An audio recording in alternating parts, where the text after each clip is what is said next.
সম্মানিত দর্শক, আপনারা জানেন কি ঈসা আলাইহিস সালামের জন্মটা কিভাবে হয়েছিল? আল কোরআনের সূরা আল মারিয়াম থেকে বিস্তারিত আলোচনা করব। 16 নম্বর আয়াত থেকে 37 নম্বর আয়াত পর্যন্ত পুরো ভিডিওটি দেখতে থাকুন, তাহলে অবশ্যই বুঝতে পারবেন কিভাবে পিতা ছাড়া তিনি দুনিয়াতে আসলেন। আর স্মরণ করুন এই কিতাবে মারিয়মের কথা, যখন সে তার পরিবার বর্গ থেকে আলাদা হয়ে পূর্ব থেকে এক স্থানে আশ্রয় গ্রহণ করলেন। সে তাকে তাদের কাছ থেকে আলাদা করার জন্য পর্দা করলেন। তখন আমি আমার ফেরেশতা জিব্রাইল আলাইহিস সালামকে তার কাছে পাঠালাম। সে তার কাছে মানব শরীর নিয়ে উপস্থিত হয়েছিলেন।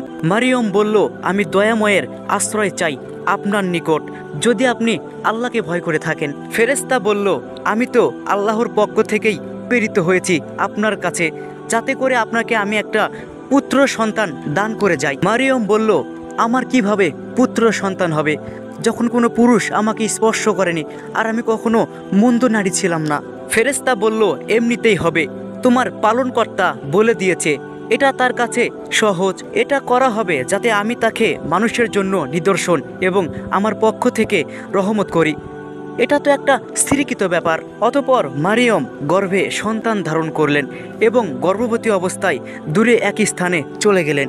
অতঃপর প্রসব বেদনা তাকে এক খেজুর গাছে আশ্রয় নিতে বাধ্য করলেন। মারিয়ম বলল, হায়, এই তীব্র যন্ত্রণার চেয়ে আমি যদি মরে যেতাম, যদি কোনো কারণে আমি মানুষদের মধ্য থেকে বিলুপ্ত হয়ে যেতাম।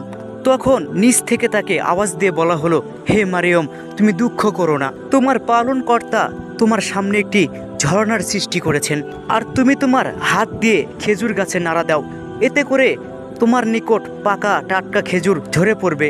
হে মারিয়ম, এখন তুমি খাও, পান করো, চক্ষু শীতল করো। যদি তুমি মানুষের মধ্যে কাউকে দেখো তাহলে বলবে, আমি আল্লাহর উদ্দেশ্যে রোজা রেখেছি, সুতরাং আমি আজকে কখনো কোনো মানুষের সঙ্গে কথা বলবো না। অতঃপর সে তার সন্তান নিয়ে তার পরিবারের কাছে উপস্থিত হলেন। তার পরিবারের লোকজন বলল, হে মারিয়ম, তুমি একটি অঘটন ঘটিয়ে বসেছ।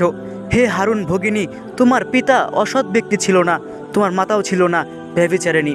অতঃপর সে তার আঙ্গুল দিয়ে সন্তানের দিকে ইশারা করলেন। তারা বলল যে কোলের শিশু, তার সঙ্গে কেমন করে কথা বলবো? সন্তান বলল, আমি তো আল্লাহর দাস, তিনি আমাকে কিতাব দিয়েছেন এবং নবী করেছেন, আমি যেখানেই থাকি না কেন তিনি আমাকে বরকতময় করেছেন, আমাকে আদেশ করেছেন যতদিন বেঁচে থাকবো নামাজ এবং জাকাত আদায় করতে, আর আমাকে আমার মায়ের প্রতি অনুগত করেছেন, তিনি আমাকে অহংকারী এবং হতভাগা করেননি। আর শান্তি আমার উপর যেদিন আমি জন্মগ্রহণ করেছি এবং যেদিন মৃত্যুবরণ করব এবং যেদিন পুনরায় জীবিত করা হবে। আল্লাহ বলেন, এটাই মারিয়মের পুত্র ঈসা, সত্যবাণী যেটা নিয়ে মানুষ সন্দেহ করে। আল্লাহ এমন নন যে সন্তান গ্রহণ করবে।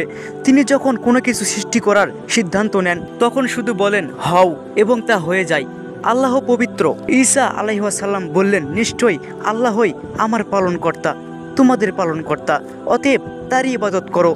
এটাই সরল পথ। ভিডিওতে যতগুলো কথা বলেছি সূরা আল মারিয়াম থেকে বলেছি।